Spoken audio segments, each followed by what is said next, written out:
Hello friends, स्वागत है तमारू मारा आरवी कुकिंग किचन में। आज આપણે બનાવીશું મેક્સિકન રાઈસ। જેના માટે જરૂરી સામગ્રી છે બાસમતી ચોખા, જે મેં 1 કલાક પહેલાં પલાળીને રાખ્યા છે, અને બારીક કટ કરેલું લસણ છે, બારીક કટ કરેલી ડુંગળી છે, ગાજર છે, કેપ્સિકમ, ટમેટા, બાફેલી મકાઈના દાણા છે, બાફેલા રાજમા છે, 1 કપ ટમેટાની પ્યુરી છે, અને ડેકોરેશન માટે સ્પ્રિંગ ઓનિયનની રીંગ અને કેપ્સિકમની સ્લાઇસ છે, અને ધાણાભાજી છે। તો ચાલો હવે આપણે શરૂ કરીશું। જેના માટે મેં 1 કડાઈ લીધી છે, જેમાં આપણે 2 ચમચી તેલ મૂકીશું। તેલ ગરમ થાય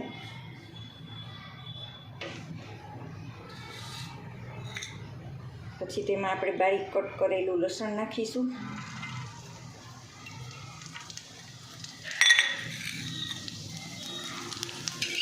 લસણને આપણે ધીમી આંચ પર શેકીશું।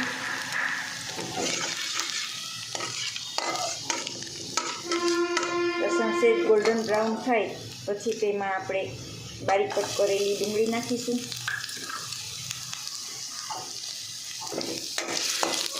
તેને ધીમી આંચ પર આપણે ગોલ્ડન કલર થાય, થોડીક સોફ્ટ થાય ત્યાં સુધી શેકીશું। આપણી ડુંગળી હવે સોફ્ટ થઈ ગઈ છે, જેમાં આપણે પલાળીને રાખેલા બાસમતી ચોખા એડ કરીશું। જેને આપણે 2 મિનિટ માટે ધીમી આંચ પર શેકીશું।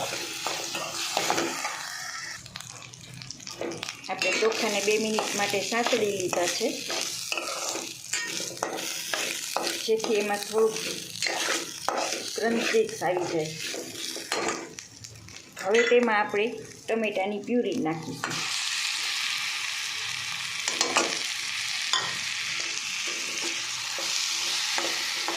જેથી કરીને તેનો કલર પણ સરસ આવે અને સ્વાદ પણ સરસ આવી જાય।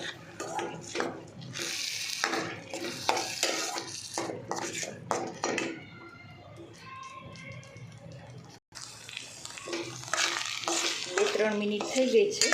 હવે તેમાં આપણે 1 ચમચી નમક એડ કરીશું, અને ધીમે ધીમે ચલાવતા રહીશું।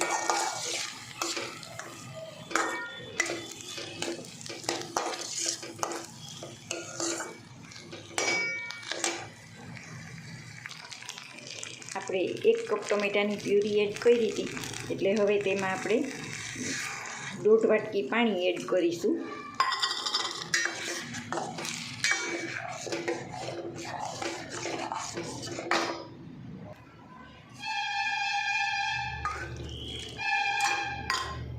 પછી તેમને આપણે મિક્સ કરી અને મીડિયમ આંચ પર પાકવા દઈશું।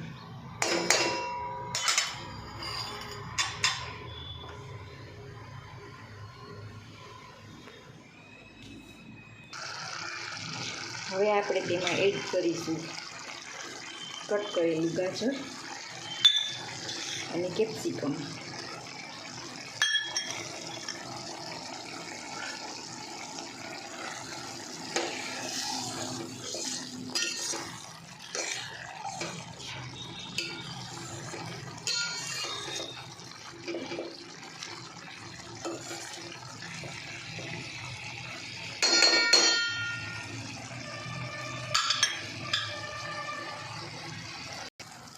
હવે આપણે એકવાર ચેક કરી લઈશું કે આપણા ચોખા ચડી ગયા છે કે કેમ। જો ફ્રેન્ડ્સ, આપણા ચોખા એકદમ ચડી ગયા છે। તો હવે આપણે તેમાં એડ કરીશું આપણે બાફેલી મકાઈના દાણા, ત્યારબાદ બાફેલા રાજમા,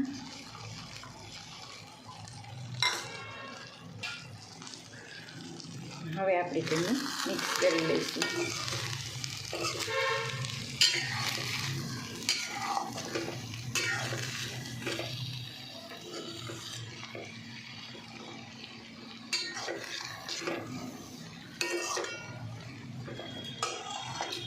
હવે આપણે તેમાં એડ કરીશું 1 ચમચી લાલ મરચું પાવડર,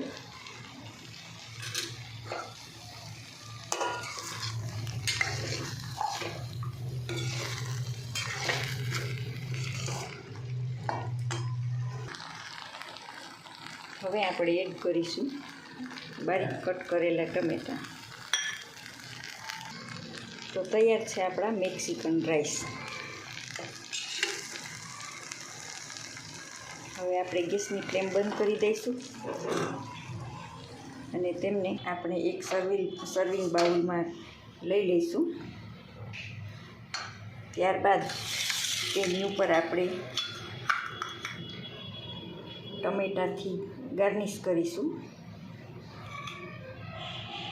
સ્પ્રિંગ ઓનિયનથી ગાર્નિશ કરીશું.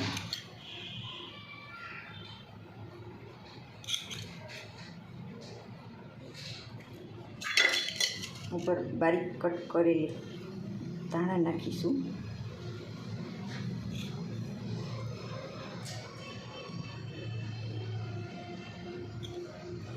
ઓનિયન રિંગ અને કેપ્સિકમની સ્લાઇસથી ગાર્નિશ કરીશું. તો છે ને જોવામાં પણ મસ્ત અને ખાવામાં પણ એકદમ ટેસ્ટી એવા આપણા મેક્સિકન રાઈસ